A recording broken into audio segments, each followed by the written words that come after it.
We have with us best-selling popular writer Satya Vyas.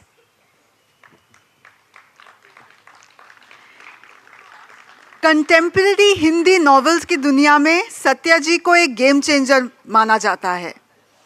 He has introduced a whole new generation of readers to Hindi stories and novels.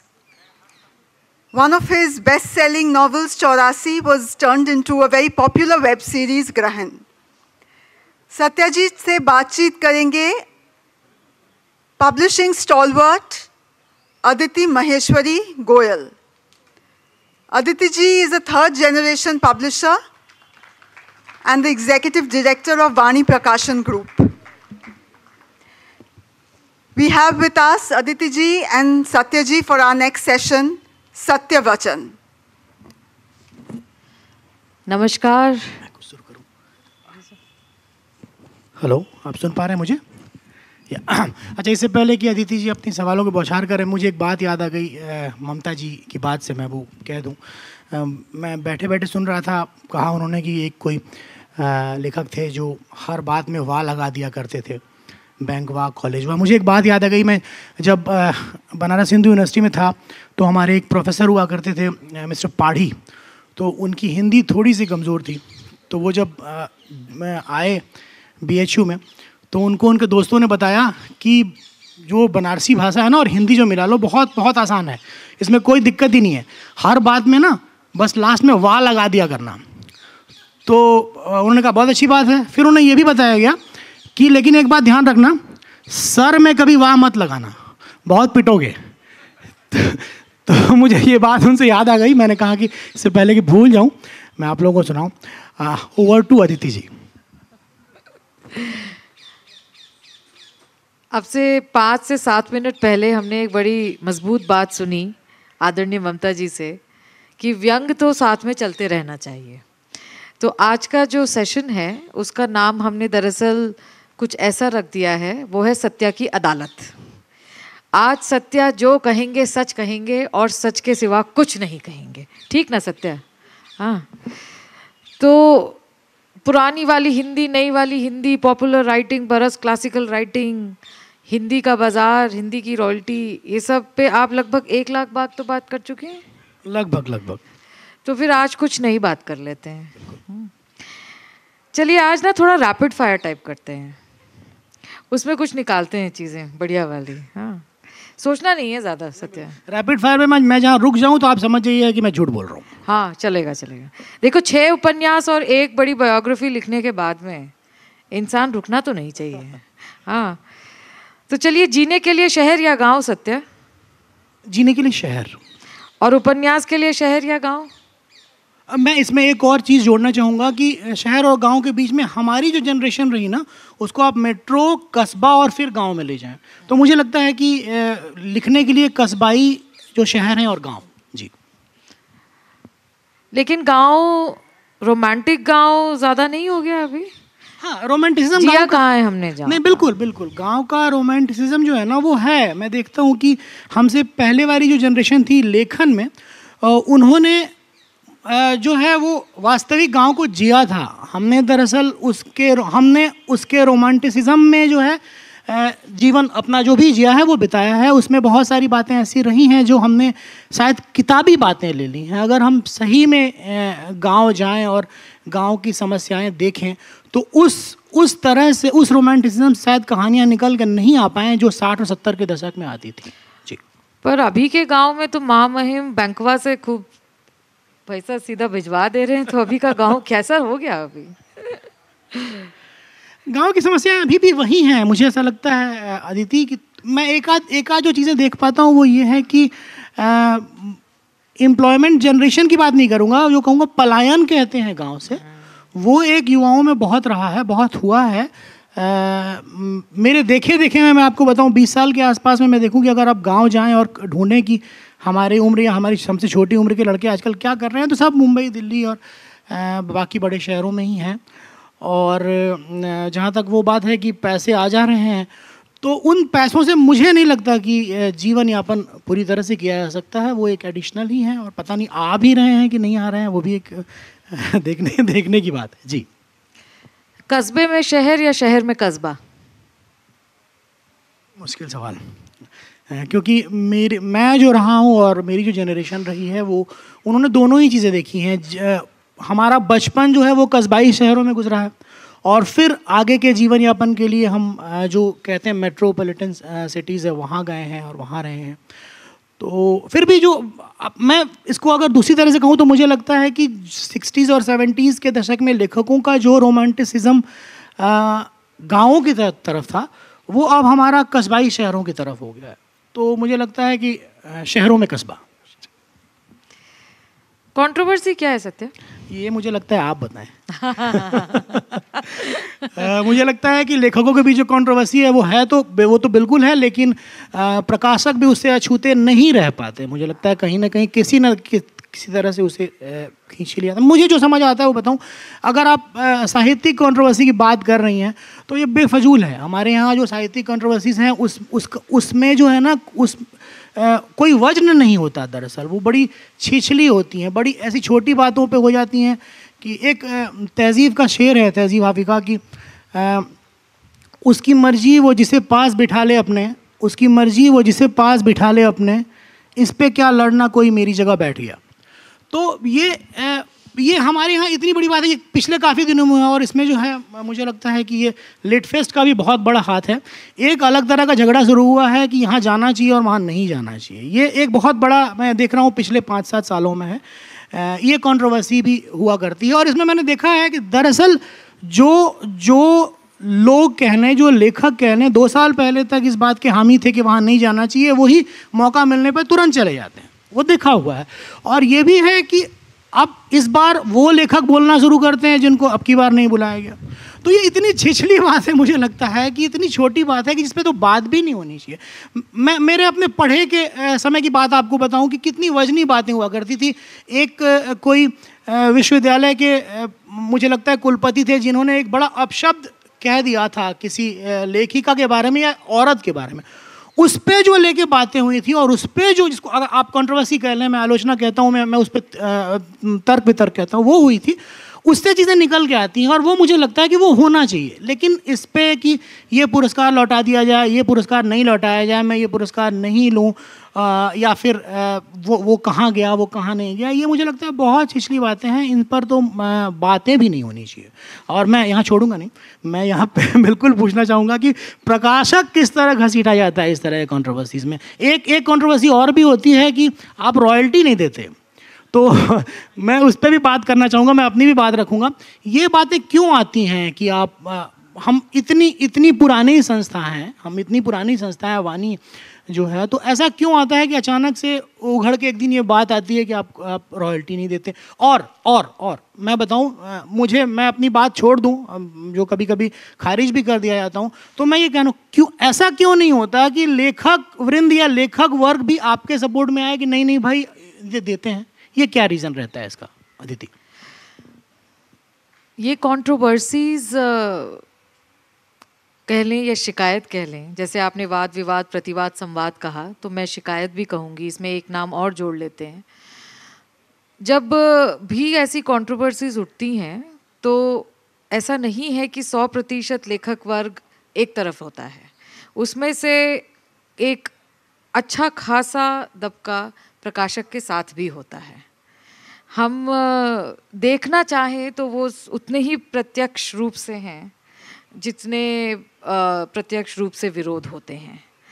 तो हाल ही में जो controversies हुई उनमें आरोप ये हुए कि रॉयल्टीज़ कम मिली हैं, रॉयल्टीज़ मिली नहीं हैं, ऐसे आरोप नहीं थे।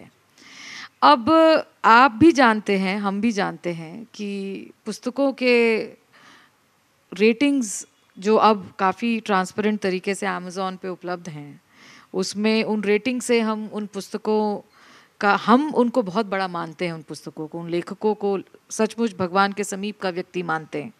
लेकिन सेल्स जो हैं वो तो एक बहुत बड़ा सत्य है, और रॉयल्टी सेल्स का ही फंक्शन है, ये भी एक बहुत बड़ा सत्य है। तो रेटिंग सबके सामने थी, और रेटिंग से अंदाज़ा भी लगाया जा सकता था कि किताब कितनी पढ़ी जा रही है, कितनी बिक रही है। तो ऐसे में प्रकाशक का घसीटा जाना, दरअसल क्या हुआ, देखिए मेरा ऐसा मानना है कि 60 और 70 के दशक में जो कैपिटलिस्ट सो टू से ऑर्गेनाइजेशंस थी, उनको एक बहुत नेगेटिव तरीके से देखा गया, क्योंकि हमारा देश उस समय एक नया आज़ाद देश था जिसमें सोशलिस्ट समाजवाद एक वैचारिक अवधारणा थी समाज में। तो उसमें किसी भी प्रकार का पूंजीवाद एक गाली ही था, और अगर पूंजीवाद सच में आज भी अगर इतना सेल्फ सेंटर्ड हो तो वो गाली ही होना चाहिए, क्योंकि उससे किसी का भला नहीं हो रहा है। तो पॉपुलर कल्चर में जैसे सिनेमा, जैसे नाटक, जैसे रंगमंच हुआ, यहाँ पर पूंजीवादी संस्थानों को एक बहुत ही नेगेटिव लाइट में देखा गया और दिखाया गया। प्रकाशक भी उससे अछूते नहीं रहे। प्यासा फिल्म का क्लाइमैक्स हमें आज भी याद है, लेकिन हम जानते हैं कि कॉपीराइट लॉ के तहत ऐसा घिनौना काम आज होना संभव नहीं है। समय बदल चुका है। आप और हम दोनों जानते हैं कि प्रकाशक और लेखक आज एक दूसरे के पूरक हैं। किसी भी सतह से या किसी भी गहराई से ना प्रकाशक लेखक के बिना रह सकता है, लेकिन हाँ, लेखक के पास बहुत ऑप्शंस हैं। लेकिन अल्टीमेटली एक प्रकाशन संस्था तो है जिसके साथ किताबों को संरक्षित किया जा सकता है और समाज में वितरित भी किया जा सकता है। तो कमिंग बैक टू कंट्रोवर्सीज, ये लाजमी है कि प्रकाशक की जवाबदेही बहुत बड़ी है इस पूरे इकोसिस्टम में, और जहाँ जवाब पसंद का ना हो या जहाँ जवाब असंतुष्ट करने वाला हो, वहाँ पर कंट्रोवर्सी होती है। लेकिन वाणी की अगर मैं बात करूँ तो पूरा ख्याल करा जाता है कि इस असंतुष्टि का एकदम खरे खरे तरीके से, ट्रांसपेरेंट तरीके से निवारण किया जाए। और अगर आप हाल ही में हुई कंट्रोवर्सीज का हवाला दे रहे हैं तो ये किया भी गया। Press statements with royalty amounts दिए गए, पब्लिक में दिए गए, लेकिन उसके साथ ये भी दिया गया कि जब साइन हुई थी किताब 90 के दशक में, तब वो कितने अमाउंट पे साइन हुई थी, और उसका आज मूल्यांकन उस करेंसी का आप आज के समय से करिए तो वो बड़ा अमाउंट था, वो लाखों में जाने वाला अमाउंट था। तो ऐसे में ठीक है, जब आप हैं पूरे इकोसिस्टम में तो खींचातानी होती है, लेकिन बस कोशिश यही होती है कि उसका निवारण किया जाए, उसका, और अगर हमारी गलती है तो मान ली जाए, लेकिन गलती नहीं है तो उसके बारे में अपनी बात भी साफ गोई से सामने रखी जाए। दोस्तों, इससे पहले कि हम आगे बढ़ें, मैं एक बात कहना चाहूँगा आपको कि पिछले दिनों ही, मुझे लगता है कि 2-3 दिन ही हुए होंगे, अदिति को फ्रांसीसी सरकार का प्रकाशन के लिए एक बहुत बड़ा अवार्ड मिला है। तो मैं चाहूँगा कि इसके लिए आप लोग एक कम से कम तालियां दें। बिल्कुल, धन्यवाद।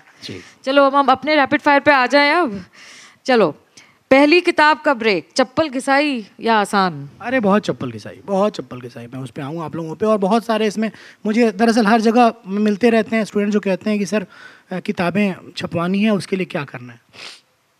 सबसे पहले तो किताब छपवाने के लिए किताब लिखना है, ठीक है ना। वो सबसे परेशानी हो जाती है लड़कों की। अच्छा, मैं बताऊँ आप लोगों को, बहुत युवा भी मुझे ऐसा दिख रहे हैं, लिख क्यों रहे हैं आप, ये भी इम्पोर्टेंट है। अपने 8-10 साल के एक्टिव लेखन का जो भी मेरा करियर कह लीजिए, उसमें मैंने देखा है, और क्योंकि मैं युवा पीढ़ी के लिए लिखता रहा हूँ, तो आप बहुत ज़्यादा अट्रैक्ट होते हैं इस बात से। तो आते हैं और पूछते हैं कि सर किताब लिखनी है या छपवानी है। तो मैं पूछता हूँ क्यों। उनका रीज़न रहता है कि मेरे फादर कहते हैं ना कि तुम ज़िंदगी में कुछ नहीं कर सकते, इसलिए लिखनी है किताब, ठीक है। दूसरे को, किसी को ये कहना है कि मेरी गर्लफ्रेंड छोड़ के चली गई है, मुझे उसको कहानी इस तरह से सुनानी है एंड ऑल। अलग अलग रीज़न रहता है। मैं हमेशा ये बात कहता हूँ कि आप अगर लेखक हैं तो आपके पास दूसरी कहानी भी होनी चाहिए। पहली कहानी हम सबके पास है, बहुत यूनिक है, बहुत जेन्युइन है, सबको लगता होगा उस पर फिल्में बन जाएंगी, और बननी भी चाहिए क्योंकि वो आपकी अपनी कहानी है, ठीक है। आपने कहीं से चुराई नहीं है, आप कहीं से इंस्पायर्ड नहीं हुए, कहीं से प्रभावित नहीं हुए। दूसरी कहानी अगर आपके पास है तो आप सचमुच में, आप मानिए कि, और आपने लिखना शुरू किया है तो आप मानिए कि आप लेखन कर सकते हैं। आप मैं आता हूँ अदिति के सवाल पे, इस पे भी आऊँगा कि मतलब मैं ये बात क्यों कह रहा था। मुझे अपनी पहली किताब बनारस टॉकीज लिखने में कोई 6 साल लगे, और मुझे उसका इशू नहीं है कि वो 6 साल लगे, वो कहानी मांगती ही थी। दरअसल जिस दिन से वो बात हुई कि अब इसे हम प्रकाशित करेंगे, उसके बाद भी उसमें 1.5 साल लगे। वो इतनी चीज़ें चेंज होती हैं, ड्राफ्ट करना होता है, आपको रीड्राफ्ट करना होता है, बहुत सारी। मैं अदिति की तरफ से ये बात बोलना चाहूँगा, देखिए होता क्या है ना कि हम सब लोगों को लगता है कि हमारी किताब बेस्ट है, ठीक है, लेकिन क्या वो बाजार के जो मानक हैं उस पर भी उतर पाएंगी, वो प्रकाशक निर्धारित करता है। वो जो पढ़ता है उसने इतना पढ़ा हुआ है ना किताबें, वो पढ़ते समय ये बात जान जाता है कि इसका भविष्य क्या होगा, तो वो आपसे काम करवाता है। उसे लगता है कि नहीं, ये 10 पेज जो है ना वो जा रहा है बहुत ज़्यादा, इसको कम किया जा सकता है, या कोई बात ऐसी हो रही है जिसको अगर दूसरी तरह से भी कहा जाए तो वो कम। उसमें मुझे कोई 1.5 साल लगे। तो मुझे लगता है पहली किताब जो मेरी आई वो 8.5 साल या 7.5 साल के आसपास में। हाँ, वो बहुत समय उसमें लगा। लेकिन हाँ, ये भी है, मैं आपको बताऊं कि वो चप्पल घिसाई होनी भी चाहिए, वो होनी चाहिए। मैं फिर आप लोगों पे ही आता हूँ। होता क्या है कि आपने एक प्रकाशक को भेजा, अदिति के पास एक दिन में कम से कम 50 पांडुलिपि आती होंगी, ठीक है। उनके पास फौरन आपको जवाब देने का समय नहीं होता। आप किसी का और आप भेजा, उनके पास भी आती हैं, नहीं दे पाते जवाब, या जवाब दिया भी वो कहते हैं कि हम प्रकाशित नहीं कर पाएंगे। इस चीज़ का ना अगर आप लेखक मन पे, या मतलब क्या कहेंगे, आपके मासूम मन पे बहुत बुरा प्रभाव पड़ता है, और आप इसको लेते हैं कि मैं छपवा के दिखाऊंगा। मैं आपको बताऊं, पिछले 3-4 साल में कुकुरमुत्ते की तरह प्रकाशन उभरे हैं, और उनका बस यही काम है कि आपसे बोलेंगे कि साझा उपक्रम पे हम छापते हैं, आपसे 30,000 आपसे ले लिया और आप ही के वो छाप दी, 300 कॉपी आप ही को दे दी, ठीक है। एक और मैं आपको एग्जांपल दूं, मैं नॉर्मली युवाओं से बात करता रहता हूं, जिनके पास नंबर है उनसे बात करता हूँ, जिनके पास नंबर नहीं है कोशिश करता हूँ कि मैसेंजर पे बात कर लूँ। एक दिन 2:30 बजे रात को मुझे कॉल आया, और उन्होंने कहा कि मैंने नहीं उठाया, बेटा सो रहा था, उसकी नींद बहुत कच्ची है, वो कोई 4-5 साल पहले की बात हो गई होगी। तो मैंने काट दिया, दोबारा कॉल आया, मैंने दोबारा काट दिया। उसने कहा कि भैया फ़ोन उठाइए वरना सुसाइड कर लूँगा। अब मैं डर गया कि लास्ट कॉल मुझे ही कर रहा है, पता नहीं कुछ कर लिया तो दिक्कत मुझे हो जाएगी। मैंने कहा कि क्या हुआ, तो उसने कहा कि भैया मेरा प्रकाशक मेरी किताब का दाम 599 रुपये रख रहा है। तो मैं समझ गया, जैसे उसने कहा, मैंने कहा तुमने किसी पैकेज में अपनी किताब छपवाई है? उसने कहा हाँ। मैंने कहा तुमने 55,000 रुपये दिए? मैंने कहा नहीं। उसने कहा नहीं भैया, 2,10,000। अब 2,10,000 रुपये देने के बाद मैंने कहा तुम कुछ करते हो? उसने कहा कि नहीं मैं करता नहीं हूँ, मतलब मैं पढ़ाई कंप्लीट की है, जो पेरेंट्स पैसा भेजते हैं उससे मैंने बचा के किया था। तो मैंने उसको समझाया ये बात कि देखो, लेखक बनना इतना भी ज़रूरी नहीं है कि तुमको 2 प्रकाशकों ने अगर नकार दिया तो तुम उससे ये ना पूछो कि भाई क्यों नकारा आपने, रीज़न क्या रहा, आप मुझे बताइए, मैं सुधार के भेजता हूँ। आप 2 लाख 2.5 लाख रुपए दे दे रहे हैं किसी प्रकाशक को किताब छपवाने के लिए, और वो प्रकाशक आपकी किताब का मूल्य इतना रख दे रहा है कि 499 599 रुपये में कोई, जो आपने यूथ के लिए लिखा है, कोई यूथ वहाँ तक जाके, बहुत कम बिरले होते हैं जो वहाँ जाके खरीद सकें। तो ये भी मैं आपको बताना चाहूँ कि इस तरह से भी जो है ना, मतलब जो एक प्रकाशकों का बिल्कुल वो हो गया है, उसको कर्ब कीजिए। अच्छा लिखेंगे तो यहाँ बैठी हैं, मैं आपको बताऊँ, अच्छा लिखेंगे ये ढूंढते हैं अच्छी किताबें, ये केवल बोलने की बातें नहीं हैं। मैं आपको बताऊँ, मैंने अपनी पहली किताब, अच्छा यहाँ से मतलब हम लोगों के सामने ममता जी बैठी हैं, उदाहरण है, और ऐसे कई लेखक हैं जो यहाँ से छपे हैं, ठीक है। तो मेरी तो हिम्मत ही नहीं हुई कि मैं कभी अपनी पहली किताब वानी को भेजूं। मुझे लगा कि मैं जो लिख रहा हूँ वो वानी छापेगा ही नहीं, ठीक है। खैर वो एक अलग कहानी किस्सा हुआ। जब अदिति से मेरी पहली बार बात हुई, उन्होंने कहा आपने मुझे भेजा क्यों नहीं? मैंने उनको बताया कि ये बातें थी। उन्होंने कहा कि आप जैसे लेखक ना खुद में ही समझ लेते हैं कि हम क्या छापेंगे और क्या नहीं छापेंगे। सेलेक्ट और रिजेक्ट हमें करने दीजिए, हमें बताने दीजिए कि हम इसको करना चाह रहे हैं। बिल्कुल चाहते हैं ये भी कि आप अच्छी कहानियाँ लिखें, अच्छी, लेकिन थोड़ा संयम रखें, थोड़ा सा रखें कि रिजेक्ट अगर कर रहा है पूछें क्या रीज़न है। अदिति, विषयांतर हो गया, मैं आपकी बात से थोड़ा सा बह जाता हूँ। युवाओं को सही चल रहे हैं आप, लेकिन क्योंकि हमारे युवा साथी बहुत हैं साथ में जी, और फिर भैया में भैया सत्या भैया तो हैं ही भैया पे भैया सत्या भाई, बिल्कुल। तो वो एक बात रहती है, इसलिए मैं आप लोगों को बताना ये जरूर चाहूँगा कि अगर आप लोगों में किसी में वो लिखने की इच्छा है, लिखना चाहते हैं, तो कुछ स्टेजेस होते हैं जिसको पार करना होता है। पहला स्टेज आपसे खुद से आता है। आपको खुद ये ध्यान देना पड़ेगा कि क्या मैंने कंप्लीट किया है। एक और बात, एक और बात, शायद फिर वो विषयांतर हो, बेसिक ग्रामर और बेसिक गलतियां ये एकदम छांट के अपनी पांडुलिपि भेजिए। मैं आपको बताऊं, अगर आपने बेसिक गलतियां की है ना, प्रकाशक नहीं पढ़ेगा। उसका कारण है, उसने अगर पहले 3 पेज में देख लिया कि आपने की और के, आपने अनुस्वार, आपने कॉमा वगैरह की 150 गलतियां की हैं, में की गलतियां की हैं, तो उसको पता चल जाएगा कि 200 पेज की पूरी किताब में उसको प्रूफ रीडर को कम से कम 2 महीने 2.5 महीने का खर्चा देना पड़ेगा। इसमें एक पॉइंट और जोड़ती हूँ, अगर ये गलतियां हैं तो ये भी नजर आता है कि पढ़ा कितना कम हुआ। एग्जैक्टली। तो जो व्यक्ति पढ़ नहीं रहा है वो लिखेगा किस तरह का, उसके बारे में एक कहानी अपने आप सबकॉन्शियसली दिमाग में बननी शुरू हो जाती है। बिल्कुल बिल्कुल। तो मैं एक छोटा सा रूल बताऊं, हालांकि मुझे कैमरे पे ये बताना नहीं चाहिए, लेकिन ये मेरी सीक्रेट सॉस है।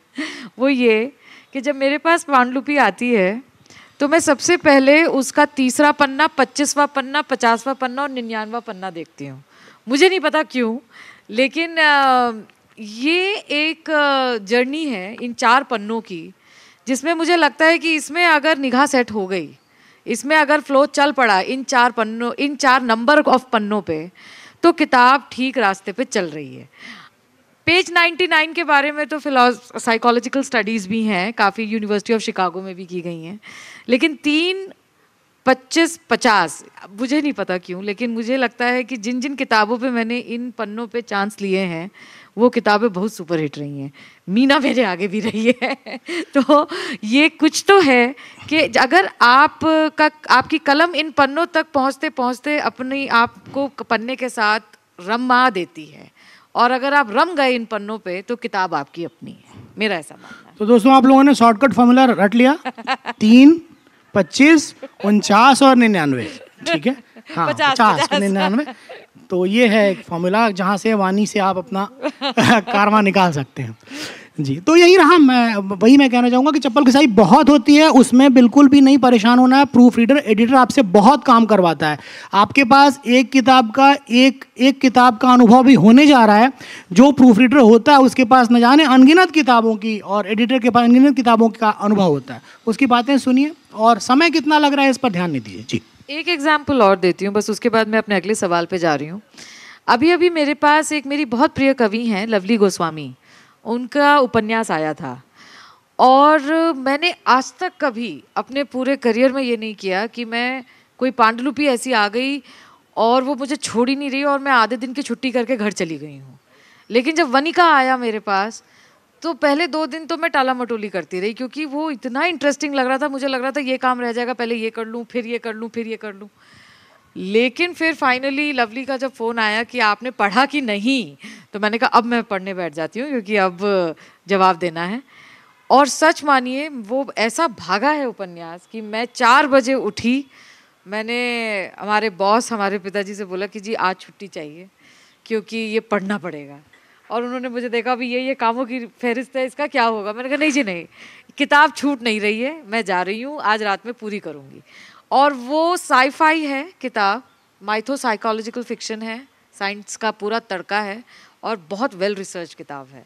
वनिका एक ऐसा एग्जाम्पल है जो मैं इसलिए आपके सामने रख रही हूँ कि अगर अच्छी किताब हो तो हम अपनी कुर्सियाँ भी छोड़ के भाग जाते हैं। तो अच्छी किताब दीजिए, हम स्वागत कर रहे हैं रेड कारपेट के साथ। अगला सवाल सत्या, उपन्यास या स्क्रीन प्ले? मैं इस पर रुक गया, थोड़ा मुश्किल सवाल है, लेकिन बिना टाल, क्योंकि वहाँ से भी खर्चा वर्चा आता है, तो अचानक से बोल दूं कि उपन्यास, तो उधर वाले नाराज़ हो जाते हैं। बट फिर भी मैं बताना चाहूँगा कि उपन्यास मुझे लगता है कि मेरे लिए ज़्यादा, मैं उसमें ज़्यादा आनंद लेता हूँ, एंजॉय करता हूँ, क्योंकि उसमें केवल जब तक मैं कंप्लीट कर रहा हूँ तब तक केवल मैं रहता हूँ, उसमें किसी और का इंटरफेरेंस नहीं होता। स्क्रीन प्ले का प्रॉपर ग्रामर है, स्क्रीन प्ले प्रॉपर जो उसकी सोच है वो बिल्कुल अलग है, उसमें काफ़ी लोगों का इंटरफेरेंस रहता है। अगर राइटर्स पूल है, जैसे मैं आपको ग्रहण का एग्जांपल दूं, अगर आप ने देखी हो, कितनों ने देखी? अच्छा, ग्रहण 2-4 लोगों ने देखी है, 2-4 मुझे लगता है बाकी लोग हॉटस्टार पर जाकर देखें ग्रहण, आपको पसंद आएगी, अच्छी वेब सीरीज़ है। इसलिए नहीं, अवार्ड्स भी मिले ग्रहण को। हाँ, सिर्फ इसलिए नहीं कि मेरी किताब पे बना है। मैं इसलिए कहना चाहूँगा, मैं बाज़ दफ़ा ये बात कहता भी हूँ कि किताबों का जो एडेप्टेशन स्क्रीन प्ले या फिल्मों या वेब सीरीज़ में होता है ना, वो बहुत उसके चांसेस रहते हैं कि वो ख़राब हो जाते हैं। बहुत सारे एग्जांपल्स हैं हमारे पास जिसमें किताब तो बहुत अच्छी थी, लेकिन जब एडेप्टेशन फिल्म में हमने देखा या वेब सीरीज़ में हमने देखा तो वो उतने अच्छी तरह से नहीं आ पाई। मैं इस मामले में खुशनसीब हूँ कि जिस तरह से मैंने लिखा था उसी भावना को पकड़ के और उसी तरह से लिखी गई, बनाई गई ग्रहण। तो अगर आप हॉटस्टार हो आपके पास, जो कि होगा ही, आजकल तो सबों के पास है ही है, आप ज़रूर देखें उसे। तो मैं वही बता रहा था कि मेरी किताब में जो है ना वो, अच्छा एक और बात आती थी, मैं आपको बताऊं, बड़ा क्लीशे लगता है। लोग कहते थे कि आपके जो कैरेक्टर होते हैं उपन्यासों के वो आपके बच्चे होते हैं। मुझे बड़ा अजीब लगता था, मैंने कहा ये कौन सी बात, बड़ा क्लीशे के बच्चे कैसे होते हैं। एक किताब लिखा, अगली किताब की तरफ चलो, ठीक है, चली गई पाठकों के पास, अगली किताब पे जाओ। मैं इसी सोच के साथ काम कर रहा था और लिखता भी जा रहा था। अचानक से जब ग्रहण का स्क्रीन प्ले आया तो उसमें वो लोग वो ट्विस्ट ढूंढते हैं, क्लिफ हैंगर ढूंढते हैं। उसमें उन्होंने कहा कि क्या हो सत्या कि जो हमारी मनु है कैरेक्टर, उसको हम दिखाएं कि वो दंगे में रेप का शिकार हो जाती। अब जैसे ही उसने कहा ना ये बात, तो मैं उखड़ गया, हत्थे से उखड़ गया। मैंने कहा कि ऐसा नहीं है कि मुझे नहीं पता कि दंगों में क्या होता है क्या नहीं होता है। मैंने बहुत सोच के इस चीज़ को लिखा था और उसके अलावा मेरी कहानी कंप्लीट है। तो फिर वो बात आई और काफ़ी लोग बैठे, मैं नाम लेना चाहूँगा, शिव सुब्रमण्यम अभी नहीं है इस दुनिया में, बहुत बहुत बड़े स्क्रीन प्ले राइटर रहे, उन्होंने विधु विनोद चोपड़ा का बहुत काम किया। उन्होंने मुझे बैठाया और ये बात समझाई मुझे कि देखो सत्या, नॉवल में और क्या कहते हैं फिल्मों में ना एक अंतर ये होता है कि नॉवल में ये चांस रहता है कि आप अपनी बात अपने तरीके से कहें, लेकिन स्क्रीन प्ले में आपको अपनी बात देखने वाले के तरीके से कहनी होती है। तो उसको हर 5 मिनट 7 मिनट पे ऐसा टेंस माहौल देना होता है कि वो फिर इस बात पे आए कि आगे क्या। तो फिर वहाँ पे एडेप्टेशन में फिर ये चेंज किया गया, फिर वो दिखाया गया कि वो बदतहजीबी की शिकार हुई। और मैं बहुत दिन तक परेशान रहा। मैं इस बात पे था कि आप जो साइनिंग अमाउंट वगैरह ले लें, मेरी किताब के साथ इस तरह की छेड़छाड़ नहीं होगी। लेकिन फिर मैंने दिखाया कि जिस तरह से उन्होंने स्क्रीन प्ले में उसको हैंडल किया और मतलब स्क्रीनिंग में हैंडल किया, तो फिर लगा मुझे कि वो अच्छा है। तो ओवरऑल मुझसे पूछेंगे तो मैं बहुत सुकून पाता हूँ उपन्यास लिखने में। मुझे बहुत अच्छा लगता है क्योंकि मैं वहाँ होता हूँ। थोड़ा बहुत इंटरफेरेंस तो क्या कहेंगे, सुधार जो है एडिटर की तरफ से आता है, लेकिन वो मैं होता हूँ, मेरी कहानी होती है। स्क्रीन प्ले में बहुत सारे क्या कहेंगे आप उसे, आप कॉम्प्रोमाइज़ करते हैं, जो कॉम्प्रोमाइज़ आपके लिए नहीं स्क्रीन के लिए भले के लिए होती है। तो ये है, उसका ग्रामर अलग है। लॉन्ग टर्म में मैं उपन्यासकार के रूप में ही जाना पसंद करूँगा। मुझे अच्छा लगेगा कि लोग अगर ध्यान याद करें या जो भी, तो वो याद करें कि, और ये होता भी है। मैं आपको बता दूं कि मैं कितनी भी कोशिश कर लूं, 176 फिल्मों के डायलॉग्स डॉक्टर राही मासूम रजा ने लिखे, लेकिन हम उन्हें डायलॉग राइटर के रूप में नहीं याद करते। कोई 57 फिल्मों के स्क्रीन प्ले राही मासूम रजा ने लिखे, लेकिन हम उन्हें स्क्रीन प्ले राइटर के रूप में याद नहीं करते। हमें जब वो याद आते हैं तो आधा गाँव के लेखक के रूप में याद आते हैं, टोपी शुक्ला के लेखक के रूप में याद आते हैं। तो मेरी तमन्ना यही रहेगी कि अगर कभी याद किया जाऊँ तो उपन्यासकार के रूप में। जी। तो फिर इससे एक थोड़ा मुश्किल सवाल निकलता है कि उपन्यास से आई एनुअल रॉयल्टी या स्क्रीन प्ले से आया वन टाइम पेमेंट? इसको पास कर सकते हैं इस सवाल को। न, इसको थोड़ा सा घुमा देते हैं तो ये आया कि उपन्यास से आई रॉयल्टी या उपन्यास से आया वन टाइम पेमेंट। इसको अगर इस तरह से करें, स्क्रीन प्ले को हटा दें जरा, तो मतलब फिल्मों को, इसका जवाब मैं दूं अगर आप कहना चाहें। हाँ तो देखिए क्या होता है ना कि फिर मैं आपको यहाँ खींचूंगा और मैं जानना भी चाहूँगा दरअसल आपसे भी इस बारे में कि हमारे पास लेखकों के पास, आप बेहतर बताएंगे, लेखकों के पास कोई पैरामीटर इस बात के जानने का नहीं है कि मेरी कितनी किताबें बिकी। ठीक है, जैसे मान लीजिए कि मुझे सपोज करें पहले साल में 5000 किताबों की 10,000 किताबों की रॉयल्टी मिली मान लीजिए। अब उस बीच में उस उस बीच में 1 साल के बीच में प्रकाशक ने कितने रीप्रिंट निकाल लिए, ठीक है, या हाँ, या प्रकाशक ने और उसका हमारे पास कोई वो नहीं रहता, मतलब तो आप जो बताएं, मेरा प्रकाशक जो बताए हम उसे ही मानते हैं और उस वही रॉयल्टी हमारी होती है। उस लिहाज से फिर एक चीज़ें जो पल्प राइटर्स ने शुरू किया इस देश में, मैं आपको बताऊं, वन टाइम रॉयल्टी लेने का कंसेप्ट शुरू किया उन्होंने। और उन्होंने एक और कंसेप्ट शुरू किया, मैं बताऊं क्योंकि मेरे जहन में है। उन्होंने कहा कि अगला जब भी आप मेरी किताब का प्रिंट छापेंगे ना, तो कवर बदल देंगे। मतलब उनके जहन में ये था कि भाई कवर अगर दूसरा आएगा तो इसका मतलब है कि हमें पता चल जाएगा कि दूसरी रिप्रिंट हुई है, तो हम दूसरे पैसे की डिमांड करेंगे। तो मुझे ऐसा लगता है कि अगर आपको अपने प्रकाशक पे या भरोसा नहीं है, मैं सीधी बात करूं, अगर आपको लगता है आपको अपने प्रकाशक पे भरोसा नहीं है या खुद पे भरोसा नहीं है, तो आप ये बात कर सकते हैं कि भाई वन टाइम पेमेंट दे दो मुझे, मैं कुछ आगे बात नहीं करूंगा। लेकिन भरोसे का ही नाम है लेखक और प्रकाशक के बीच, जो है पूरे को ये संस्था इस तरह चलती है। तो मुझे लगता है कि फिर रॉयल्टी, जो एनुअल रॉयल्टी होती है, वो आप उस तरह से ले सकते हैं। मैं अदिति इस पर जानना चाहूँगा आपसे कि ये दरअसल क्या होता है, क्या लेखकों का, मैं सारे लेखक वृंद की बात आपके सामने रखना चाहूँगा कि क्या दरअसल सचमुच ऐसा होता है या हमारे मन का ये जो है मतलब कलुषिता ही है कि हम ये सोचते हैं कि प्रकाशक ने हमें 10,000 की किताब प्रिंट की रॉयल्टी तो दी और इस बीच में बहुत सारे रिप्रिंट कर लिए। मैं जानना चाहूँगा जी। देखिए, ये तो बात सही है कि सिस्टम में एक जो बहुत बड़ा एक लैकुने है कि कैसे ट्रैक रखा जाए कि कौन सी किताब किस कैश मेमो के नंबर पे बेची गई। हमने बहुत कोशिश की इस सिस्टम को क्रैक करने की। हमने होलोग्राम्स निकाले और पेपर पे सेल्फ एम्बॉस्ड नंबरिंग होती है। तो आप सोचिए कि मान लीजिए 2000 प्रतियां छप रही हैं किसी किताब की, तो वो छपाई खाने में अगर हम वो उस पर एम्बॉसिंग करने चलें, तो अगर छपाई बाइंडिंग में 20 दिन लग रहे हैं, तो वो एम्बॉसिंग में और कम से कम 30 दिन लगेंगे हर किताब पे अगर पेपर इम्प्रिंट करना है। तो होलोग्राम्स भी कॉपी हो गए हमारे, फिर किताबें जाली छापी गई। तो ये बहुत ही बड़ा लैक्यूने है। सच बताऊं तो अगर मैं प्रकाशकीय पक्ष आपके सामने रखूं, तो हमारे सामने भी ये बहुत बड़ी समस्या है। आपको थोड़े ही दिनों पहले का एक केस बताती हूँ, जहाँ पर हमने 3 जगह छापे मारे, जहाँ गुनाहों का देवता, लज्जा और ज्ञानपीठ और वाणी की बहुत बड़ी किताबें जाली बंडलों में मिली है हमें।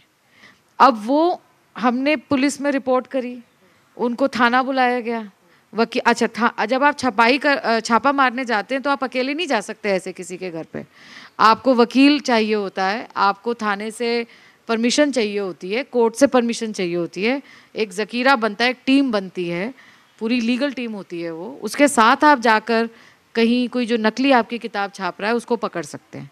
अब वो किताब हम लेके पहुंचते हैं थाने, हम सर को बोलते हैं, एसएचओ साहब को, कि देखिए इन्होंने हमारी किताब नकली छापी। एसएचओ साहब ने पकड़ ली किताब जो हमने दी उन्हें और जो छपाई और जो छापे में मिली, उन्होंने रख दी दोनों गोल गोल करके, बोलिए अब आप बता दीजिए कौन सी सही है, अब बताइए क्या करें। ठीक, तो हो क्या रहा है। और उसमें भी एक बहुत बढ़िया बात बताती हूँ, एक सत्य, जो ये वाले भाई साहब अभी मिले हमें, उनसे हमने ऐसे ही पूछा कि भैया अब ये वाला अमेज़ॉन अकाउंट तो आपका रिपोर्ट हो गया, सच में भैया करके बात कर रहे थे हमारे यहाँ के लोग, अब क्या करेंगे, आपकी ये नकली पकड़ी गई, आप नकली बेच रहे किताबें, तो बंद हो गया। कहते कोई नहीं, भाई के आधार कार्ड पे नया खोल लेंगे कल। तो बोले अच्छा वो भी रिपोर्ट कर देंगे, तो बोले भाई की पत्नी के आधार कार्ड पे खोल लेंगे। तो अब बताइए क्या कीजिएगा आप। तो ये एक प्रकाशक के जीवन की सच्चाइयाँ हैं जो आप लोगों के सामने आनी बहुत ज़रूरी हैं, कि किताब को सालों तक संरक्षित रखना, उसको हर पुस्तक मेले में चमका के शेल्फ पे लाइट लगाना, उस पे कार्यक्रम करना और उसको अपने साथ, अपने जीवन का, अपनी आत्मा का अंग बनाकर साथ में लेके चलना। लेकिन अंत में जब ऐसे व्यवस्था में लूपहोल्स होते हैं तो प्रकाशक जाए तो जाए कहाँ। हम देख रहे हैं कि गुनाहों का देवता का मैं अगर एक उदाहरण लूँ, इतनी बड़ी किताब है वो, धर्मवीर भारती जी का मैग्नम ओपस, इतना बड़ा वो किताब हमने कम से कम नहीं तो 8-10 बार नोटिसेस इधर उधर दिए हैं कि ये नकली है, इसको आप बंद कीजिए, ये नहीं बिकनी चाहिए। कुछ दिनों के लिए कंट्रोल में आती है सिचुएशन और फिर नकली बिकनी शुरू हो जाती है। अगर हम उसका कवर बदल भी देते हैं तो उस कवर को कॉपी करने में कितना टाइम लगेगा? It's a night's job to get a OCR copy. तो आप ये देखें कि ये सिर्फ आप ही के लिए बड़ी समस्या नहीं है, ये हमारे लिए भी एक बहुत बड़ी समस्या। प्लस दूसरी बात ये कि प्लेजरिज्म और किताब का जाली छापना, ये इस पर कोई प्रॉपर लेजिस्लेटिव एक्शन नहीं है। क्रिमिनल कंप्लेंट हो तो जाती है दर्ज, लेकिन उसके बाद आप खुद बताइए कि जब थानेदार हमसे पूछते हैं कि ये वाली असली या ये वाली असली, तो क्राइम की वेरासिटी उनकी निगाह में क्या है, ये हम उनके सवाल से ही समझ लेते हैं कि उनके दिमाग में कि ये क्राइम हुआ भी है कि नहीं, ये रजिस्टर ही नहीं हो रहा है। वो ये समझ ही नहीं रहे कि एक लेखक का कितना बड़ा हक मारा जा रहा है, एक प्रकाशक का कितना बड़ा हक मारा जा रहा है, उनको ये समझ नहीं आ रही है बात। तो पायरेसी एक बहुत बड़ी समस्या है। इससे छुटकारा पाना, अब एक नेशनल बुक पॉलिसी, जब मैंने अभी कुछ दिन पहले एक इंटरव्यू मेरा प्रकाशित हुआ, उसमें भी मैंने ये बात कही थी, भारत को एक नेशनल बुक पॉलिसी की अत्यधिक आवश्यकता है, ताकि जितने किताब के साथ जुड़े हुए स्टेक होल्डर हैं, लेखक, प्रकाशक, छापाखाने, बाइंडर्स, इन सबको एक सिस्टम में संयोजित करने की बहुत आवश्यकता है, रेगुलेट करने की बहुत आवश्यकता है। अब आते हैं आपके सवाल पे कि कैसे पता लगाया जाए। सच में हम खुद एक व्यवस्था चाहते हैं, क्योंकि ये जो आरोप लगते हैं ना सत्या, सच में जो तो कॉरपोरेशंस हैं, जो एक कॉरपोरेट रूप ले चुके हैं पब्लिशर्स, उनके लिए एक बहुत ही क्लिनिकल सा प्रोसेस है कि आरोप लगा है, वो उसका लीगल जवाब देंगे and it will be sorted. लेकिन जो हमारे जैसे पारिवारिक रूप से जुड़े हुए पीढ़ियों से काम है ना, जो प्रकाशक हैं, उनके लिए ये बहुत व्यक्तिगत ठेस हो जाती है, इतनी कि हमें ऐसे लगता है कि हमने इतने सालों में कमाया क्या।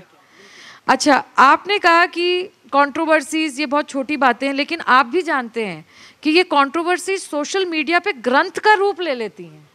वहाँ पर जाकर ये ऐसा विराट रूप ले लेती हैं कि एक पक्षीय सारी बहस हो जाती है, और यहाँ पर हम देखते हैं कि अरे हमारी बात तो एक बार समझ लीजिए, हमारी बात सुनने की तो कोशिश कीजिए, वो पहुँचती नहीं है बात वहाँ पर। तो कुल मिला के जब फॉर एग्जाम्पल रॉयल्टीज़ के हो चर्चा, तो ऐसे लेखकों की भी बात सुननी चाहिए जो अपने प्रकाशकों से संतुष्ट हैं, जो ये मान रहे हैं कि उनको सही हिसाब मिल रहा है, उनकी भी बात सुननी चाहिए। प्रकाशक अपना क्या पक्ष रखना चाह रहा है, वो बात भी समग्रता से देखनी चाहिए। देखी गई। मुझे बहुत धन्यवाद मन से मैं अपने पाठकों का और वाणी प्रकाशन को चाहने वालों का करती हूँ कि उन्होंने हमारी बात सुनी, लेकिन जब वो सैलाब आंधी आई एक हफ्ते की, उसके बाद सुनी, जबकि हमारी तरफ से तो स्पष्टीकरण 24 घंटे के अंदर प्रस्तुत था। ऐसा और प्रकाशकों ने भी किया था। तो बहुत धन्यवाद, लेकिन संवाद होना चाहिए, विवाद नहीं होना चाहिए, कहने की बात ये है। चलिए अगला सवाल थोड़ा सा मुश्किल है लेकिन ज़रूरी है। पीयूष मिश्र जी या स्वानंद किरकिरे जी? अरे मेरे लिए कोई मुश्किल नहीं है, बहुत सिंपल। मेरे लिए बहुत मुश्किल है। पीयूष मिश्र इसलिए भी कि मेरा जितना भी, मुझे लगता है कि पीयूष मिश्र के बारे में मैं पीयूष मिश्र ज़्यादा जानता हूँ। मैं एक दफ़ा उनसे मिला और मैंने उनसे पूछा कि अच्छा वो बातें करते हैं तो वो अबे तबे से शुरू करते हैं और उसी तरह की बातें ही करते हैं। तो मैंने उनसे पूछा कि आप किले का रहस्य में थे? तो उन्होंने कहा साले तुझे कैसे याद है? ठीक है, मैंने कहा आप थे कि नहीं थे? तो हाँ, उसने वो शर्मा ने कहा था काम करने के लिए, मैंने कर लिया था। एक किले का रहस्य आप लोगों को ध्यान हो, सीरियल आता था टीवी पे, जो भी लोग देखते हैं 86-87 में, उसमें वो उनके बोलने का अंदाज शुरू से वैसा ही रहा है। तो बालमान हम छोटे हुआ करते थे, हमें उनके बोलने का अंदाज पसंद आ गया एंड ऑल दैट। तो फिर उस तरह से, अच्छा मैं क्यों पसंद करता हूँ उस आदमी को? उस आदमी को पसंद करने का कारण है ना कि मतलब इंसान, भगवान जो है किसी एक आदमी में कोई एक गुण देता है, आप ढूंढते रहिए उनमें क्या क्या है। वो उतने ही अच्छे लिरिसिस्ट हैं, वो उतने ही अच्छे म्यूज़िक डायरेक्टर हैं, वो उतने ही अच्छे सिंगर हैं, वो उतने ही अच्छे नाटककार हैं, वो उतने ही अच्छे अदाकार हैं, वो उतने ही अच्छे स्क्रीन प्ले राइटर हैं। और सबसे बड़ी बात क्या है कि वो इन सबों से ज़्यादा बड़े इंसान हैं। जब आप उनसे बैठेंगे ना उनके पास, तो आप खुद को छोटा महसूस नहीं करेंगे। वो आप उनके साथ अगर तस्वीर भी ले रहे हैं तो आपको ऐसा नहीं लगेगा कि वो आदमी बैठ गया है मूर्तिवत और आप फोटो खींच दीजिए। आपको एक भावना का संचार उनसे होते हुए दिखेगा। स्वानंद भी बहुत मतलब मेरे बहुत प्रिय हैं, बहुत अच्छे। मेरी ग्रहण में उनके कुछ गीत हैं बड़े अच्छे, मैं बहुत पसंद करता हूँ उन्हें। बट जहाँ अगर कंपैरिजन इन दोनों में ही है तो पीयूष मिश्र जी को मैं बहुत पसंद करता हूँ शुरू से। जी, यूनिवर्सिटी की साहित्यिक गोष्ठियाँ या लिटरेचर फेस्टिवल्स? दोनों ही नहीं। मैं यूनिवर्सिटी की साहित्यिक गोष्ठियों से तो इसलिए भी परेशान हूँ क्योंकि गोष्ठियों के बाद वो कहते हैं कि जो ये गोष्ठियाँ हुई हैं ना, इस पे 5000 शब्द में आप कुछ लिख के भेज दीजिए। तो अब एक तो जो किया सो किया, उसके बाद अब क्या हमारा अनुभव रहा उस पर 5000। मैं दरअसल चाहता हूँ ना कि मेरे पाठकों से ना 1-to-1 संवाद हो। आप कहीं मुझे बैठा दीजिए, आप कहीं बोले मैं आ जाऊँ, मैं बैठूँ और मैं उनसे बातें करूँ। बिल्कुल ऐसा नहीं कि हाँ मतलब है अब ये माइक है, मेरी आवाज़ ऐसी है तो आप लोगों तक पहुँचती है, ये इसका फ़ायदा है। अदरवाइज़ मैं बिल्कुल चाहता हूँ कि 1-to-1 मैं आपसे इंटरेक्ट करूँ। इसके बहुत सारे फ़ायदे हैं, उसमें एक इसका नुकसान भी है कि उसके बाद फिर एक पाठक वर्ग है बिल्कुल एकदम फैमिली में शामिल होना चाहता है कि अब तो सर मुंबई आ रहे हैं तो आपके घर ही रुकेंगे टाइप। तो वो एक समस्या भी है हमारे। लेकिन हाँ मतलब मैं सच में अदिति चाहता हूँ, अगर इन दोनों में पूछा जाए तो मुझे लगता है कि लिटरेचर फेस्टिवल को मैं चुनूंगा। बट अगर तीसरा भी ऑप्शन हो तो मैं बिल्कुल ऐसी गोष्ठियाँ चाहूँगा जो मैदान में हो, खुले जगह पे हो, जहाँ केवल मेरे पाठक हो, मैं हूँ और मैं उनके सवालों का जवाब दूँ। वाह। तो किताब की यात्रा OTT राइट्स या ट्रांसलेशन? ट्रांसलेशन मैं कहना चाहूँगा इसलिए कि मुझे बहुत खुशी हुई थी कि एक दफ़ा मेरे पास सरहद पार पाकिस्तान से एक ट्रांसलेटर का मैसेज आया कि सर हम 84 का अनुवाद करना चाहते हैं। तो जाहिर सी बात है खुशी होती है कि आप उधर भी पढ़े जा रहे हैं। मैंने कहा आपने पढ़ा कैसे, आप तो देवनागरी पढ़ नहीं पाते होंगे। तो उन्होंने बताया कि सर आपकी किताब ऑडिबल पे अवेलेबल थी, हमने सुनी है उस किताब को और हम यहाँ ट्रांसलेट करना चाहते हैं इसे। तो OTT राइट्स, देखिए OTT राइट्स का तो जो जहाँ तक मसला है वो अच्छा लगता ही है, खुशी होती है कि ज़्यादा लोगों तक चीज़ें जाएंगी। लेकिन ट्रांसलेशन में वो उसी रूप में आती हैं जिस रूप में मैंने लिखा हुआ है। तो बड़ी खुशी होती है। मुझे लगता है कि नॉर्थ ईस्ट की लगभग सारी भाषाओं में, अच्छा मैं थोड़ा सा नहीं कहता हमेशा आत्मप्रचार वाली बातों का, और आत्मप्रचार का हम लोगों पे बड़ा एक वो लगा हुआ है ठप्पा कि अपनी किताबों के बारे में बात, मेरी समझ में नहीं आता लेखक किताबों के बारे में बात नहीं करे तो क्या बात करे। लेखक अगर एक प्लेटफॉर्म मिला हुआ है तो मैं तो चलिए फिर भी फिल्मों और क्रिकेट के बारे में थोड़ी बहुत बात कर लेता हूँ, लेकिन मुझे लगता है कि लेखकों को केवल अपनी किताबों के बारे में बात करनी चाहिए। तो नॉर्थ ईस्ट की मुझे लगता है कि जितनी भाषाएँ उसमें अनुवाद हुआ, उर्दू में अनुवाद हुआ, पंजाबी में अनुवाद हुआ, इंग्लिश में अनुवाद हुआ, तो बड़ी खुशी होती है कि किताब बहुत लोगों तक पहुंच रही है, बहुत दूर दूर तक पहुंच रही है। और उससे भी ज़्यादा खुशी इस बात की होती है कि अगर कोई पाठक ये कहता है कि सर आपकी किताब पढ़कर मैं हिंदी की तरफ, मैंने पहली किताब पढ़ी या हिंदी की तरफ मुड़ा, मैंने छोड़ दिया था पढ़ना, तो एक अलग तरह की खुशी मिलती है, बहुत अच्छा लगता है। OTT भी खुशी देती है, ऐसा नहीं है, मैं उसको बिल्कुल सौतेला व्यवहार नहीं कर सकता उसके साथ। वो भी हम अभी दिल्ली दरबार पे एक फिल्म नखरे वाली आप लोग अगले साल देख पाएंगे, शूटिंग उसकी हो रही है।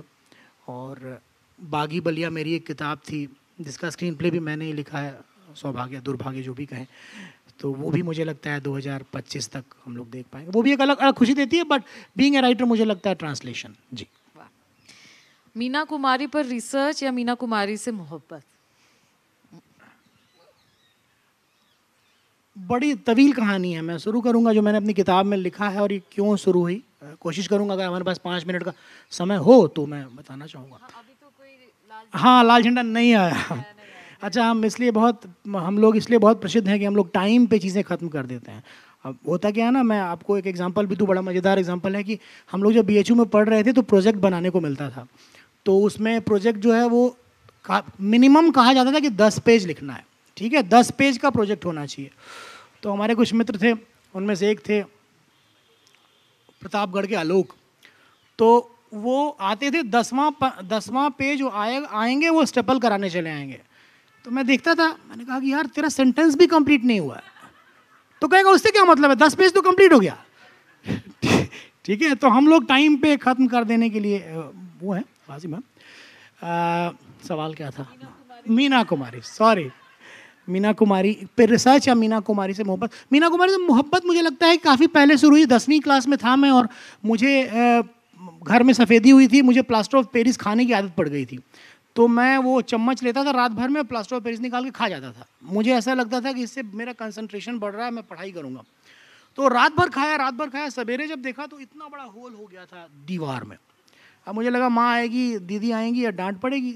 तो मेरे पास 21 रुपये थे, दोस्तों ने दिए थे विकेट खरीदने के लिए। मैं दौड़ के गया और मैंने पूछा कि कोई पोस्टर है लगाने के लिए। तो दुकानदार ने कहा होगा कि मीना कुमारी। मैंने कहा दे दो, मैंने देखा भी नहीं। तो वो ला के और घर में बिल्कुल लगा दिया पोस्ट सामने एकदम। तो मुझे लगता है कि वो जो महसूसियात थी, आप कह लें कि मैं बैठा हुआ हूँ, वो बैठी हुई हैं, वो ठाड़े रहियो वाला पोज है उनका और वो बैठी हैं और मैं देख रहा हूँ, वो जहन में कहीं रहा। और उसके बाद फिर धीरे धीरे चीज़ें ऐसी चलती गई, ऐसी ऐसी चीज़ें होती गई जो मुझे लगता है कि एक आध बार मैंने सपना भी देख लिया कि वो कह रही हैं कि मेरे बारे में कब लिखोगे। तो मैंने अपने आप को बहुत इम्पॉर्टेंट मान लिया। गुलजार साहब कहते हैं कि गालिब के 3 नौकर हैं, चौथा मैं हूँ। तो मैं भी कह देता हूँ कि मीना जी के 4 आशिक हैं, 5वां मैं हूँ।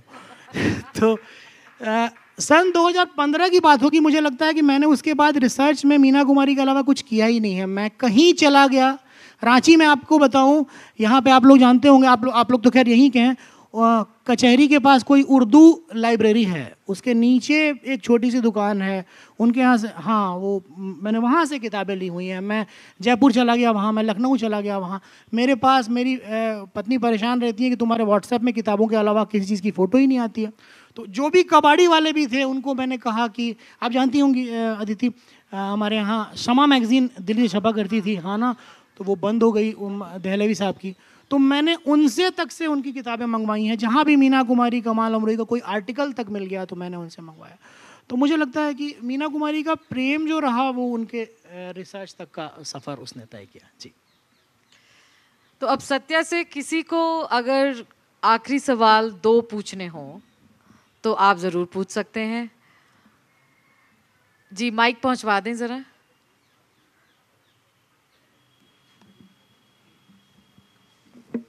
अच्छा, मैं यहीं का हूँ बोकारो का, तो मुझसे कुछ ऊल जुलूल सवाल होगा नहीं, है ना? हाँ, एकदम बिल्कुल।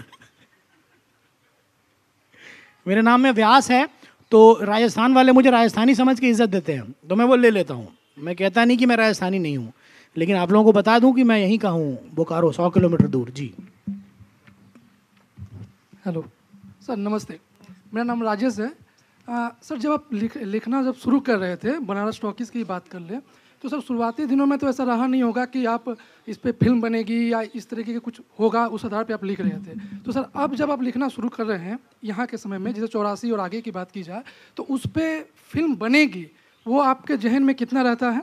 और सर एक दूसरा छोटा सा प्रश्न ये है कि सर अब तो आप स्थापित हो चुके हैं मुंबई और बॉलीवुड में, तो सर अब जब आप कुछ लिखते हैं या जो भी स्क्रीन प्ले या जो भी कुछ कर रहे होते हैं, तो क्या आपके अपने हिसाब से मानदेय आपको मिलता है या अभी भी ऐसा कुछ रहता है कि नहीं आप पे फिल्म बन रही है ये आपके लिए काफ़ी है?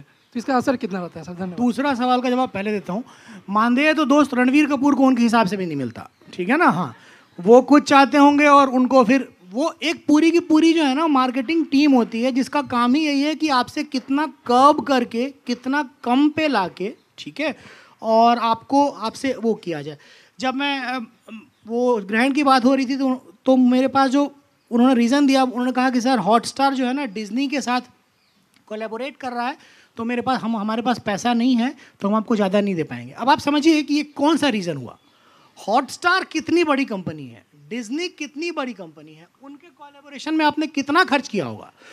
आप राइटर को देते समय कह रहे हैं कि उस रीज़न से हम नहीं दे पा रहे हैं, तो ये मानदेय वाली बात। दूसरी बात जो आपने कही, बड़ा अच्छा सवाल है, मैं आपको बताऊं, पहले तो ये नहीं होता था कि मैं लिख रहा हूँ तो मेरे जहन में ये रहे कि इस पे फिल्में बनेंगी कि नहीं बनेंगी। एक समय ऐसा आया, मैं दरअसल कहता भी हूँ कि मैंने बनारस टॉकीज फिल्म ही लिखी थी तो उसको पाठकों ने पसंद किया। मैंने दिल्ली दरबार पाठकों के लिए लिखी थी तो उसे फिल्म वालों ने पसंद किया। ठीक है, वो मुझे लगता है कि लिखने के 1 महीने बाद ही उसका एग्रीमेंट हो गया होगा, देरी हुई भाई का भाई।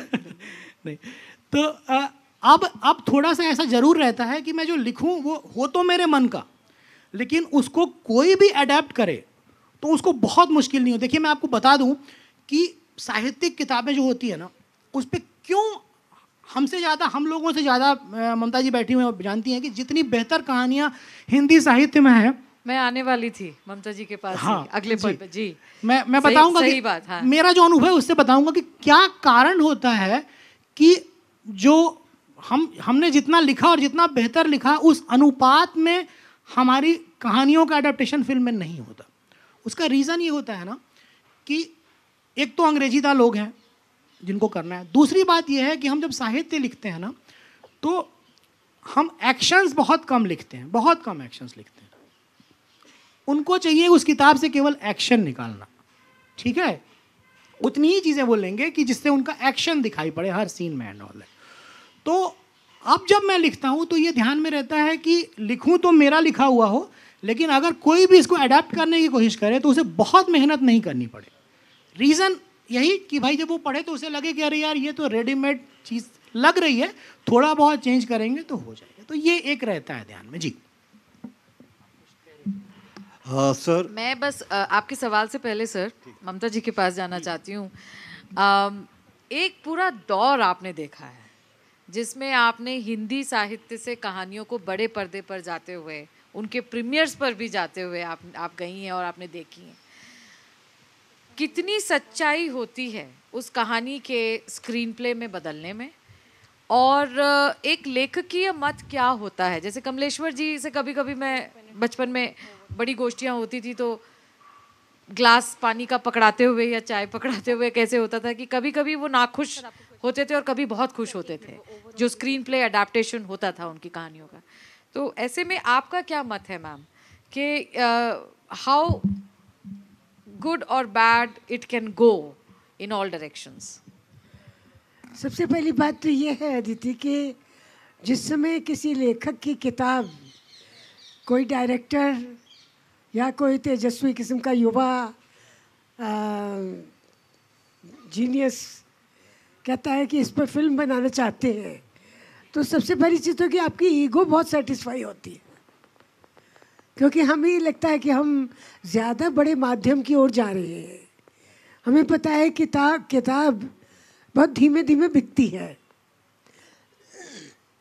किताब जिस गर्मी और तापमान से लिखी गई उसी तापमान पर पढ़ी जाए ये ज़रूरी तो नहीं। पढ़ने वाला अगर बिल्कुल ठंडा है तो आपका तापमान उसके लिए कुछ नहीं कर सकता। और जब आपका विजुअल मीडिया में जाता है, ऑडियो विजुअल मीडिया में अगर आपकी रचना जाती है तो ईगो तो सेटिस्फाई होती है, लेकिन साथ ही साथ आपका लेखकीय अभिमान बहुत सिर उठाता है कि जो हमने लिखा है वैसा ही हो। अगर उसको कोई पलट देगा, यानी जिसको मैंने हीरो बनाया है उसको वो विलेन बना दे, क्योंकि एक विलेन तो चाहिए चाहिए, और जिसको हमने हीरोइन बनाया है उसको वो साइड हीरोइन बना दे, तो जाहिर है कि हमें लगेगा कि ये तो रचना के साथ बलात्कार हो रहा है।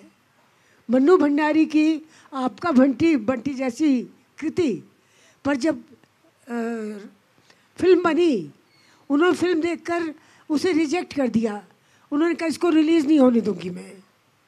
काफ़ी नुकसान हो गया जिसने बनाई थी उसका भी, और मन्नू जी के ऊपर भी प्रभाव पड़ा इन बातों का, क्योंकि वो तो रजनी सीरियल की एक सफल लेखिका थी।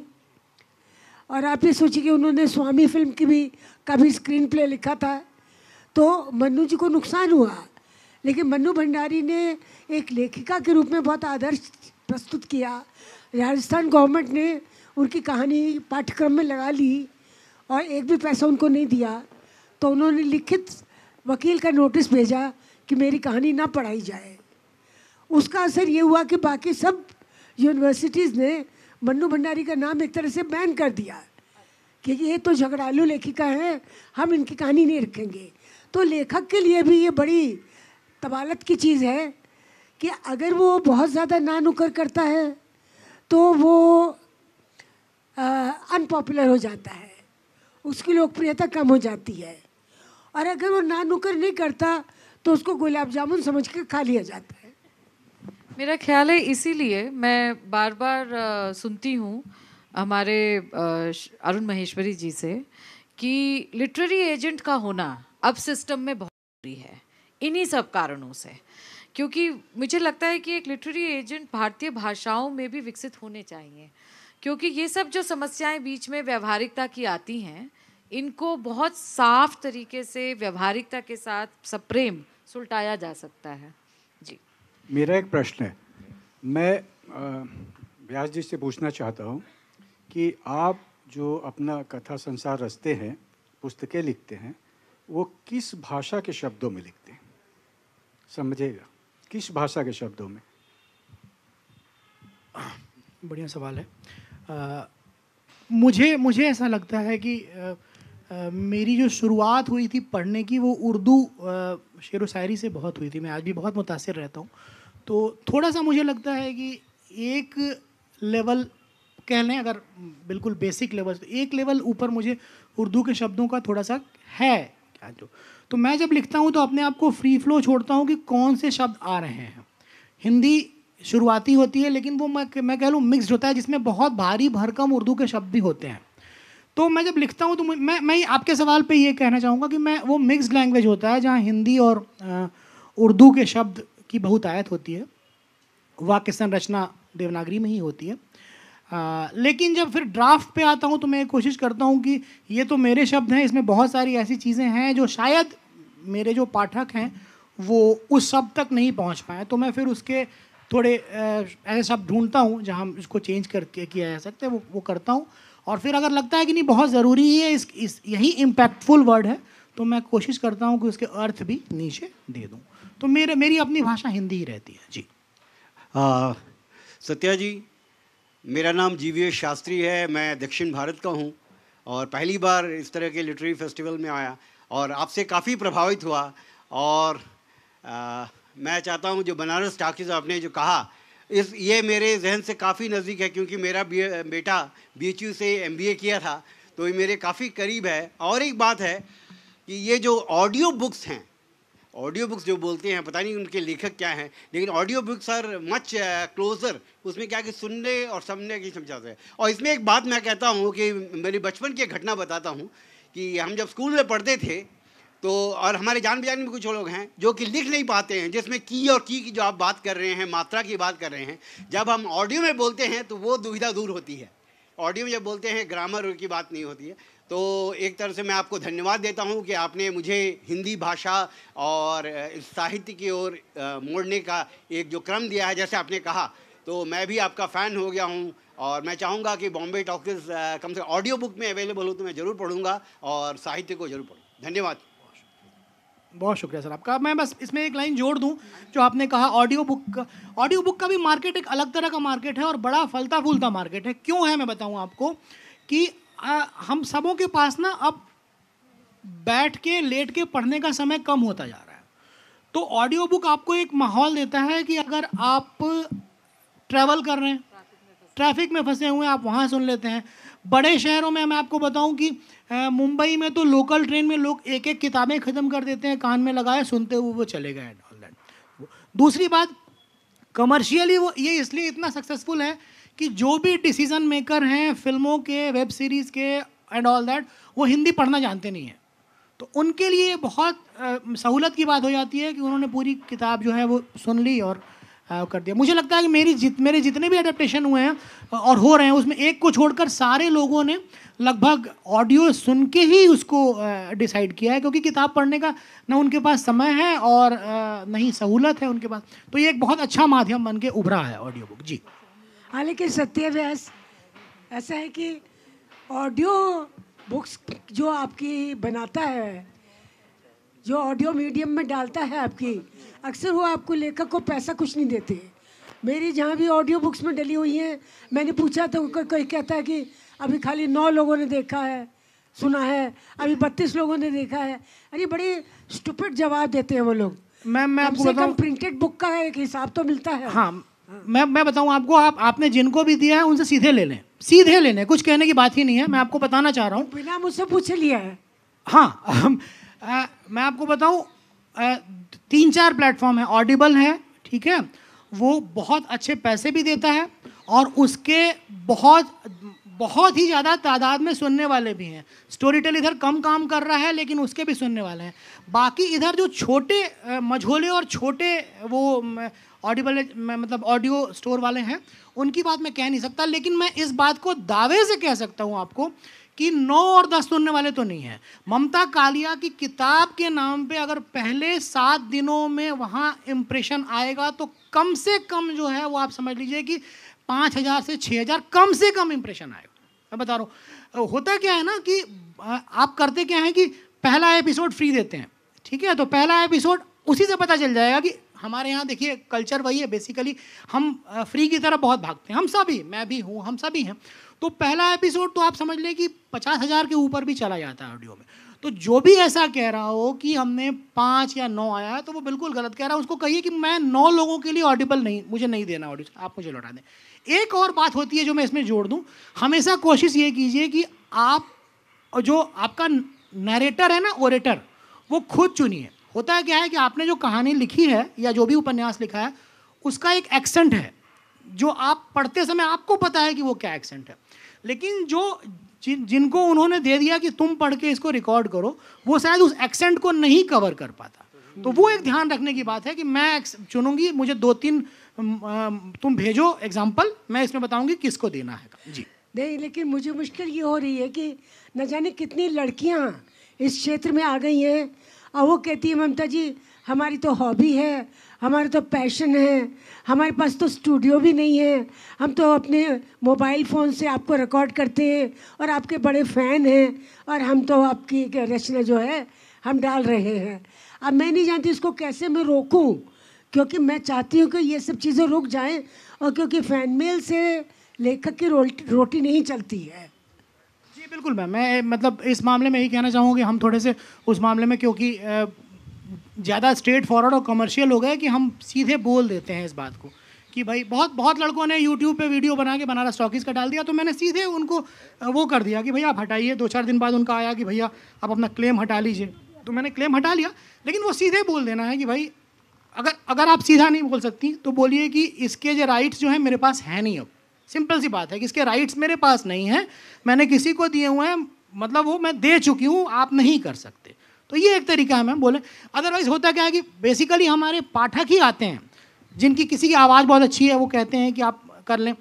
एक एपिसोड बनाने में कोई दिक्कत नहीं है, लेकिन आप पूरी की पूरी किताब बना के अगर डाल देते हैं किसी प्लेटफॉर्म पे, वो आपके लिए कमर्शियल है जी, हमारे लिए नहीं। समस्या मैम ये भी है कि जब ऐसे तरीके से किताब आ जाती है बाहर, तो अगर मान लीजिए हम अपने पूरे कैटलॉग को किसी बड़े ऑडियो बुक प्रोड्यूसर को पिच भी कर रहे हैं, और क्योंकि उनके यहाँ स्कैनिंग होती है पहले जब हमारी पिच जाती है कि किस लेखक का गूगल पे क्या क्या दिख रहा है या और सर्च इंजिन्स पे भी क्या क्या दिख रहा है, जब वो ऑलरेडी दिख जाता है उनको फ्री पब्लिक डोमेन में, वो उस पर फिर इन्वेस्टमेंट नहीं करना चाहते। तो वो जहाँ से हमको किसी तरीके की आमदनी की उम्मीद होती भी है, वो वहाँ से पीछे हट जाते हैं जब मुफ्त में ऑलरेडी चीज़ डिस्प्ले है। तो फिर यहाँ यूट्यूब भी बहुत बड़ा अपराधी है इसमें, क्योंकि यूट्यूब में न जाने कितनी चीज़ें मैम, लेकिन कॉपीराइट होल्डर को प्रोटेक्ट कर रहे हैं। आधी कहानी वो करते हैं रिकॉर्ड और ब्रॉडकास्ट कर देते हैं। मेरी आपकी छोटी लड़की कहानी धीरे धीरे 4-5 पेज की रह गई है, जबकि वो 19 पेज की कहानी है। देखिए मैम, ये साहित्यिक चोरी का ही मामला है। तो जिस तरीके से जब हम छापा मारने जाते हैं, जब हमें पता चलता है कि यहाँ किताबें जाली हैं, तो उसके लिए हमें ऑथराइज़ किया जाता है। हम बिना लेखक की परमिशन के ये नहीं कर सकते। तो अगर आप चाहती हैं कि ये सब हटे, तो आपको प्रकाशक को ऑथराइज़ करना पड़ेगा कि वो जाकर उनको लीगल नोटिस दे के वहाँ से हटवाकर प्रॉपरली पिच कर सकें। वो तो ऑलरेडी कॉन्ट्रैक्ट में लिखा हुआ है, ऑडियो बुक और ई बुक और ये सब की राइट्स ऑलरेडी हम दे देते हैं प्रकाशक को। लेकिन ये उसी का ही हवाला है मैम। पायरेसी तो आप ही रोक सकते हैं, क्योंकि हमारे पास कोई तंत्र नहीं है और ना ही हम इतने अमीर हैं कि हम एक वकील दरवाजे पर बैठा के रखें। मैम सच बताऊं तो ये पूरे इकोसिस्टम में इस इकोसिस्टम की पायरेसी बचाने में जो खर्चा हो जाता है उतनी आमदनी तो किसी के लिए भी नहीं है इसमें। मगर फिर भी एक सैद्धांतिक स्टेप लेना बहुत ज़रूरी होता है। लेकिन अब एवेन्यूज़ इतने हैं चोरी के कि वो सैद्धांतिक स्टेप आप कितने लेंगे, कहाँ तक रोकेंगे, वो लीकेज बढ़ती चली जाती है। उसका एक तरीका मुझे जो लगता है मैम, मुझे लगता है कि हालांकि बहुत मुश्किल है हर आदमी को, एक एक आदमी को रोकना, लेकिन मुझे लगता है कि आप एक इस तरह से कभी भी एक पब्लिक डोमेन में पोस्ट डालें कि मेरी किताबों के ऑडियो जो कहीं भी आप मेरी परमिशन के बिना नहीं लगाएं, और ये भी कि आप में से कोई अगर पढ़ रहा हो तो कृपया वहाँ जाके जो है अपनी शिकायत दर्ज कराएं। ये सबसे सिंपल मुझे लगता है तरीका है। और ये जो बात हुई पायरेसी की, मैं बता दूं शायद कि क्या होता है और कहाँ हम लेखकों को रुकना पड़ता है मैम। 2-3 साल पहले मैं बहुत मुखर था पायरेसी को रोकने के लिए, प्लेजरिज्म की जो बात की अदिति ने। होता क्या था कि हमारी किताबें सीधे उठा के टेलीग्राम के किसी पे PDF मिल जाया करती थी। मुझे हंसी भी आती है बोलते समय, बताते समय, कि मैंने वो शुरू किया, नो टू पायरेसी का एक कैंपेन शुरू किया बोलकर, बिल्कुल कि आपको नहीं करना है एंड ऑल दैट। मेरे पास स्क्रीनशॉट्स आने लगे कि सत्यव्यास बहुत बढ़ चढ़ के बोल रहे हैं, इनकी एक एक किताब 3-3 जगह भेजो। ठीक है। तो जो अभी एक तरफा हो रहा है वो 3 गुने रफ्तार से फिर वो पायरेसी लोगों तक जाने लगती है। ये तो बुलिंग हुई, ये बुलिंग ही है, ये बुलिंग ही है। क्या कर सकते हैं, वही रीडर हैं, वही साथ के हैं, बट कुछ कर नहीं सकते। हाँ, ये YouTube वगैरह प्लेटफॉर्म पे हम कर सकते हैं, वहाँ जाके शिकायत दर्ज। अगर आप तो नहीं हर जगह नहीं जा पाती होंगी, आप एक पोस्ट लिख दीजिए कि मेरे जो भी पाठक हैं अगर कोई मेरी कहानी पढ़ते हैं, वो मेरी मतलब मेरे लिंक्स आप तक जरूर पहुँचा दें, वहाँ आप रिपोर्ट कर दें। यही एक तरीका है मैम जी।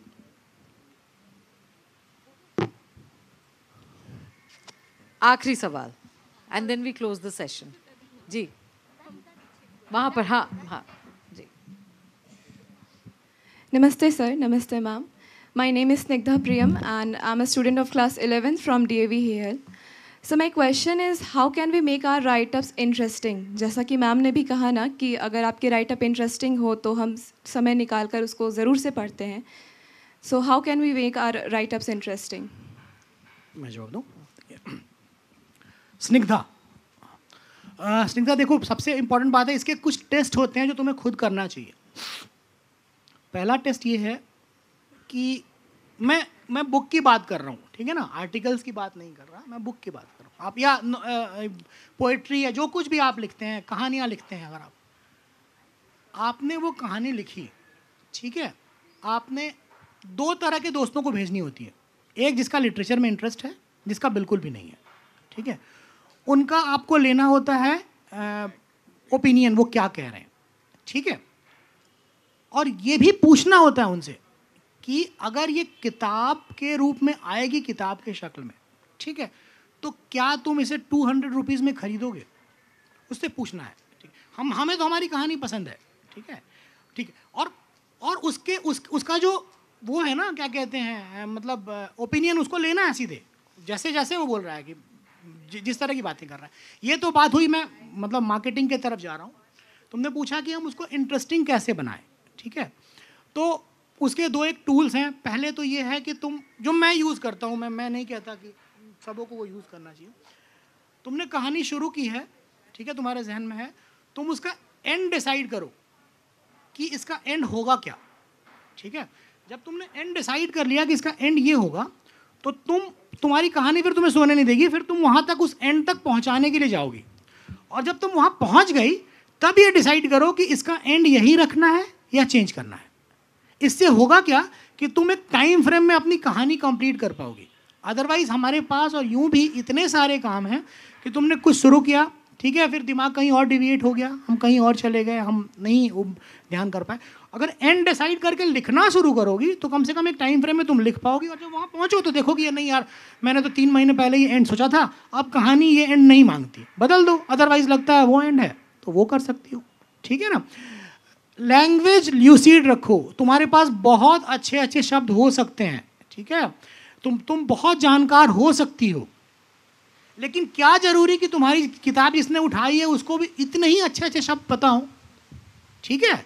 तो ये एक कोशिश करनी है कि लैंग्वेज ल्यूसिड रखो, बहुत सिंपल सिंपल शब्द, ऐसा नहीं है कि हम केवल वही लिखेंगे जो लोग जानते हैं, कुछ शब्द हम देंगे भी अपनी किताबों से सीखने के लिए, लेकिन ऐसे शब्द नहीं, ऐसे वाक्यांश नहीं जिससे ना वो वहाँ रुक जाए। कोशिश करो कि वो फ्लो बना रहे, ठीक है, जो कहते हैं ना पेज टर्नर वाली बात होती है, वो तुम करो। तो मैं इसको फॉलो करता हूँ, ठीक है। Thank you sir. बहुत धन्यवाद। और इसके साथ हमारा सत्य वचन, सत्य उवाच, सत्य की अदालत सेशन का अंत। और आप सभी का बहुत धन्यवाद, आप हमारे साथ बने रहे, शुक्रिया। बहुत शुक्रिया आप सबों का, बहुत शुक्रिया। Thank you Satya, thank you Aditi. Satya really thank you. मैंने बहुत ही कम समय का नोटिस दे के उनको इधर बुलाया। I have a small apology to both of them, their books couldn't reach here sadly. So for my conscience, if you all could quickly buy some books from Vani Prakashan and from Satya's amazing collection of writing on Amazon, I'd feel very happy. Other books are available here, but I owe you both an apology for this. And true gratitude for a really wonderful session. Thank you, Mamta ji, for also adding and stoking the conversation from the audience. Thank you so much.